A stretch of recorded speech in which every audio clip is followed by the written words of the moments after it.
I'm here with Texas Mom. That's not Matt, y'all. And that's not Matt's sister. That's Matt's mother. And we just wanted to jump on here real quick. Got an article we wanted to go over with you. Matt and his brothers are out shopping for the new YouTube studio that is being completed as we speak. So we're getting shopping with their money. Yeah, shopping with their money. Thank you. I'm so thankful that they're shopping with their money. So we're gonna have a really cool, schwanky YouTube studio, and it's gonna be they're all designing it. So that's what they were doing today, and that's what they're doing right now. So I figured me and my better half would jump on here and break down some info and get it put up, because I think it's very relevant, and I think we're going to see this, and I really like getting international, and this comes from British Columbia, so it's not very international, but usually the bad stuff happens in other countries before it comes here, and we're all familiar with the fact that this stuff is happening to all of us, and so I just wanted to get this information out here. I'm going to share screen. I linked the article down below, and as you can see, I have no technical prowess to put a clever thumbnail with this, so you got the restream whatever, and I'm going to share screen here, open my tab, and then we're going to this is a Zero Hedge article. This was reprinted from the Epic Times, which is, for any of you that don't know, the Epic Times is held, the largest investor in the Epic Times is a Chinese fella. So just something to consider with some co-intel, whatever. But okay, serious ties. So so just so y'all know about the Epoch Times. But North bailiffs in Kelowna, BC is busy. In fact, as pandemic restrictions and mandates continue to ease, owner Mike Sundstrom has never had more work end up on his desk. All right, and then I want you to scroll here. Thank you. His firm, one of several bailiff firms in the province, gets to see a sweeping overview where most of the financial and economic sectors collide. And given how many lenders and government agencies hit the pause button on collections during the past 2.5 years of COVID-19, when Canadians' abilities to pay was most fragile, Sundstrom says every sector is now beginning to call him. Bailiffs are the canary in the gold mine, he told the Epoch Times. From banking to car dealerships to residential defaults, he says asset seizures continue to climb. Yet, he says, what has him even more concerned is the fallout when the slow pace of government claims, such as tax files, eventually make their way through the system. Every time I turn around, there's a new file coming in, and we're seeing this all at once. We're going to see the exact same thing here in the States, and BC may or may not just be slightly ahead of us. Everything is up. Repossessions are up. Evictions are up. And this, even though we're not seeing Revenue Canada, PTS, the provincial sales tax, and WCB back to full speed.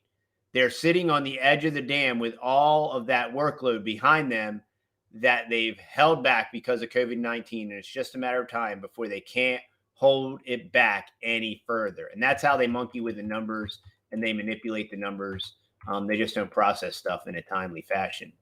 And so let's see where my screen just skipped.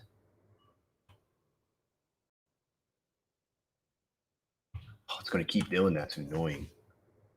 Oh, I'm sorry about this, y'all. It just...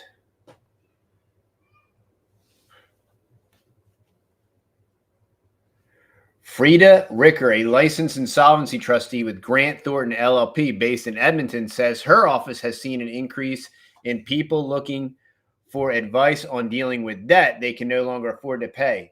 I think that the post-pandemic financial picture is really different from the pre-pandemic pictures. Yeah, I think so too. Maybe they've gone back to work, but with significantly reduced income, or some people haven't gone back to their old job because it no longer exists. Another factor is the debt levels, which have not decreased. And based on the discussions I have with consumers and other insolvency trustees, Canadians have had to use credit to supplement their lack of income. And at the end of the day, do you dig yourself into a bigger death hole? Part of the challenge, Richer adds, is that banks, credit card companies, and other lenders stopped their collections when people defaulted on their payments or didn't seek aggressive collections or wage garnishments during the past couple of years. That trend has now changed. Vulnerabilities. In its 2022 Financial System Review, Bank of Canada Governor Tiff Macklem said it's important to be prudent with high debt loans and associated burdens during a high-priced housing market, especially when the central banks look to curb inflation with higher interest rates. You know, we currently know that the 30-year mortgage rate has hit a 20-year high at like it's real close to 7, 6.5, 6.95, somewhere right in there. That's unprecedented. That's unprecedented in the last 20 years. So you have the skyrocketing cost of housing, whether you're buying new or whether you're renting. The thing about renting is people say, oh, well, renters, they don't pay interest rates and they don't pay property tax. Well, the guy that owns the property does. So it's obviously passed on to the renter. He's not just going to eat that cost. He's going to pass it on, which is why rental rates are skyrocketing. Residential rates, mortgage rates are skyrocketing. And I think one of the greatest impacts to all these different rates that are going up is the excessive price of new automobiles. You know, when I was growing up, I grew up with all used cars and we only had used cars. And I went to the government schools and I felt weird and awkward because we were all driving old used cars. And, you know, that was into the early to mid 90s when every car wasn't brand new. Cash for clunkers kind of killed the rest of the used car market. And so in today's modern economy, almost exclusively everybody's driving a car that's less than 10 years old. And with these new cars comes these gigantic, like $90,000 sticker price.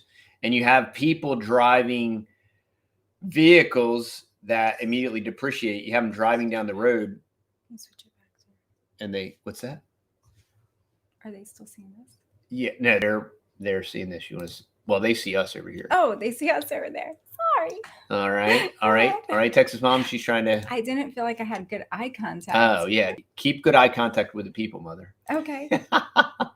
So now people are driving a $90,000 house down the road. Besides the fact that when you think about accidents and being able to insure these vehicles and the cost of these vehicles and the payments, the monthly payments on these vehicles that are much higher than most people's mortgage payments. And most young people feel like they need to have, you know, a brand new vehicle, a brand new house, or a really nice house. Like, I think that a lot of that is the social construct that we've constructed, is that they see hyper consumerism. Right. They see these people like us, like well into our 40s, or, you know, people in their 50s or 60s, and their parents and grandparents. And they're like, well, I want that now. Right. I don't want to wait for that. I don't want the hand-me-down house. I don't want the hand-me-down cars. I want, just give me the nice stuff right now. And postmodern America says, well, you not only, I mean, housing is a right, you know, and all that, you should have all these things because, you know, you're entitled to all this junk. And they get it with debt. Yeah. Mm-hmm. Yep. Just like the whole school scam, you know, college and all that stuff. High household debt and elevated house prices are vulnerabilities.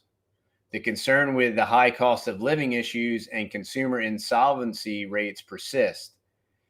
Statistics Canada's Consumer Price Index calculated inflation at 7% in August, a slight drop from 7.6 in July. Its inflation calculation for September will be announced October 19th, and that inflation number is just stupid low. It's not even close to accurate. Equifax Canada's September 6th Market Pulse Quarterly Consumer Credit Trends publication says that compared to the second quarter of 21, total consumer debt increased 8.2% to 2.32 trillion during the same quarter this year. It adds that increases in new lending and higher spending linked to inflation pushed non-mortgage debt to 591 billion, up 5.2% from quarter two in 21. In addition, credit card balances for consumer segments with a credit score lower than 620 rose 16.2% from quarter two of 21. Moreover, consumer insolvency rose to its highest level since the start of the pandemic. Rebecca Oakes, Vice President of Advanced Analytics at Equifax Canada, says Canadians are feeling the pinch as the cost of the living is rising faster than their incomes can support. Financial stress is becoming a very real thing for many more Canadians, Oakes said in a new release. Its impact on consumer credit is not just visible in day-to-day credit card spending, but also in other non-mortgage debts like auto loans and lines of credit where balances are on the rise. Early indications in our data suggest financial stress is starting to emerge. Canadians should continue to be mindful of their spending and debt obligations. Thanks. I mean, be mindful of your spending, but inflation is out of control. So, yeah. So I just wanted to share this article. I linked it down below, y'all. There we go. Stop sharing. And so just wanted to jump on here. This is coming soon to a neighborhood near you. If you are in the States, it's probably already happening in Australia, New Zealand, and in the UK. It's happening in Canada, and as these different, where they've been giving away money, once that dries up, we're really going to start seeing the heavy impact of all of this. And, it's just something to be incredibly aware of. If you're considering buying a home with these interest rates, one would assume that the real estate market is going to have to correct and crash, and that would at least bring prices down. I don't think it's going to bring interest rates down. Interest rates are here to stay. I would hope, at least for a while, just because of what it means to the financial market. I mean, they got to start playing somewhere in the real world, you would think. And plus it benefits them to keep interest rates high because it's going to slow everything up and it's going to create the illusion that they're trying to do something. Well, doesn't this kind of play into like crippling everybody to the point that you're just signing up for that universal basic income too, where you're just like, okay, I can't afford anything. I can't afford, I don't have work, or my work doesn't pay me enough. I might as well just stay home. I get the check. I get all the benefits. And the thing with the UBI, what they'll do is they'll be like, now look, we'll get you the UBI. How much you need? You need a couple grand a month, but you are going to have to sign over your property to us. And we're not going to take your property right now, but we're going to take your property once, we put you in the nursing home. And then once again, you have total government control. They're going to regulate everything, right? Because your energy bills, your health care, everything's right. Hey, we're giving you this money, so you don't try like heating your house to 70 degrees. You better keep your thermostat on like 60, 67, because that's the socially responsible thing to do. Plus, I mean, you're getting all this collectivist money. I mean, so you really you're getting this money from the collective. So you have to keep the collective in mind. So if you're not a collectivist and you're not a socialist and you're not a Marxist and you're not a communist. And we're seeing those like signs of those things happening down here too, right? There's like all these companies, you just drive down the road and there are signs. A couple of years ago, they had big banners out that was saying starting wages at like $18 an hour plus sign-on bonus. And now they're like at $22 an hour or more and sign-on bonus. No, but you can't get anybody to work. You can't get anybody to show up. You can't get anybody to come back. You can't get them to, and when they do work, they do very poor quality, and they're addicted to all kind of substances. Nobody can pass a drug and it's test. Happening nobody can pass a drug everywhere, test. From factory to every business owner I talk to, every business I'm in, hey, nobody wants to work. We can't get anybody to work. They can't pass a drug test. They can't stay employed. They got drama. And it's just, even the Dollar Generals. I know last year when me and the kids went on a little trip across the country, we stopped at a couple different Dollar Generals to like just get stuff on the way on our trip. And the couple that we stopped at, they had like boxes stacked, just inventory stacked. And my oldest son, Matt, was like, what is going on? And they were like, we can't get anybody to work. Yeah. Like it's a one-man show. Like I run the register, I have to stock the shelves, I have to do everything because nobody wants to work. It's easier to stay home. And it seemed like the more you got into the Midwest, the more of that kind of crisis that was going on was happening.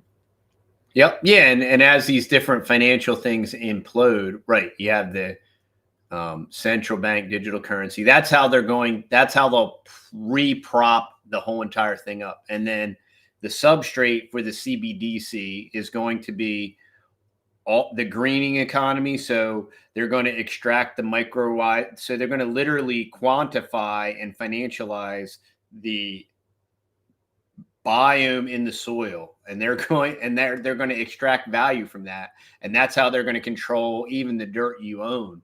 And that they need a cataclysmic financial event to fully implement all of this. And it could happen. It could be a very slow process, which a lot of this has been rather slow, or it could be a catalyzing cataclysmic type of new Pearl Harbor, like the PNAC document, like all those great conservatives and the neocons that worked on the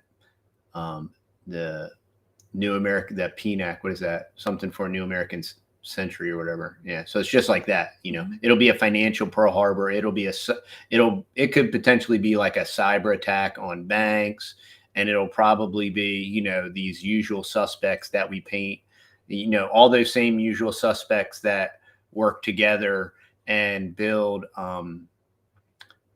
all the countries right now in the United Arab Emirates, including the United States, including the UK, including China, including Russia, including Iran, including Iraq. And they're all funding this Estonia type place in the Arab Emirates. They're all pumping hundreds of millions of dollars into it, while on the surface, it's all, I'm good. No, you're bad. And this guy's bad. And this guy's good. Mm-hmm. And it's all a puppet show. It's all political theater. It's all military theater. And that doesn't mean that real people don't get hurt, and real people don't die, and real people get turned to zero, and real people, commit suicide, and real people starve to death. All that stuff is absolutely real. And the guys that are in control, and the guys that are here to help, and the guys that are supposedly the social planners that are saying they're going to fix all this, are literally designing it so that they most effectively extract as much value as they possibly can, just like they have raped and pillaged and pilfered all of these third world countries that have inordinate amounts of resources, whether it's the islands and their fertility of farming, or whether it's Africa and the cobalt and the lithium. And they got these kids mining this stuff for their green agenda, right? Meanwhile, and then they sell it through a third party so that they can say, this is all fair trade and done with equity, and we've paid it's the same old thing. It's the Anglo-American establishment, it's Rhodesia and the Rhodes Scholars and all that working together, like Bill Clinton, like Carol Quigley, who was Bill Clinton's mentor, wrote about in Tragedy and Hope. But that's what's going on, y'all, today.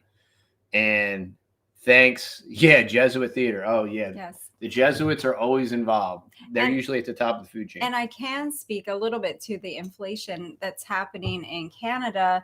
I know not that long back, I did like a little grocery haul. I just showed everybody some things that I got, just some staples that I was putting away in the pantry. And someone commented from Canada, and she said, I still just can't believe that you only spent like $100 on that. That would have literally been triple the amount of money here. And she said, it's just amazing that groceries are still so cheap in the US compared to Canada. And I have another person that a mom who had sent me some prepping stuff and things like that. And she said for her family, she has a family of 8. And she just said, we have not been able to afford to go and get like most of our produce and things like that from the grocery stores up there for years because the price, she said, we were just forced to grow our own, to buy in bulk, to prep and things like that, because it's just not a reality. We just can't afford to go and do it. They live off grid in Canada. So, I mean, I hear real people saying these things. We're not just like reading articles and assuming that it's just hype. No, we're watching, you know, we've watched a lot of history repeats itself. We've seen a lot of these different aspects happen over the course of 20 years. The interesting thing about today is it's all happening at one time. It's so strange. So it's very well choreographed, and you know, it's the same usual suspects, and now they just, you know, they have more leverage. Yeah, they keep tweaking it, right? And they found the things that work. They found the green agenda. Well, and the prince of the power of the air that's controlling all of it, he gives them lots of great ideas. Absolutely. To they found diseases to spread, right? They found all these different great things that kind of play hand in hand into you know, controlling everyone / everybody feels good about it, and you feel like you're doing your social moral obligation to be part of all of these things.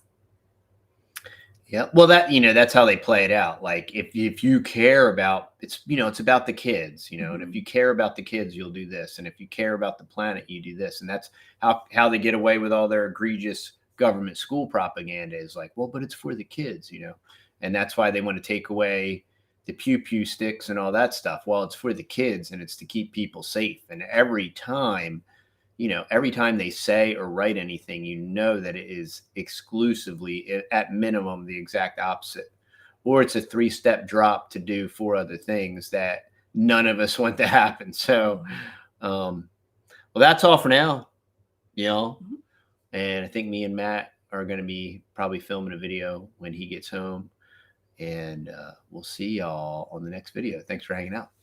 Bye. Have a great evening. See y'all.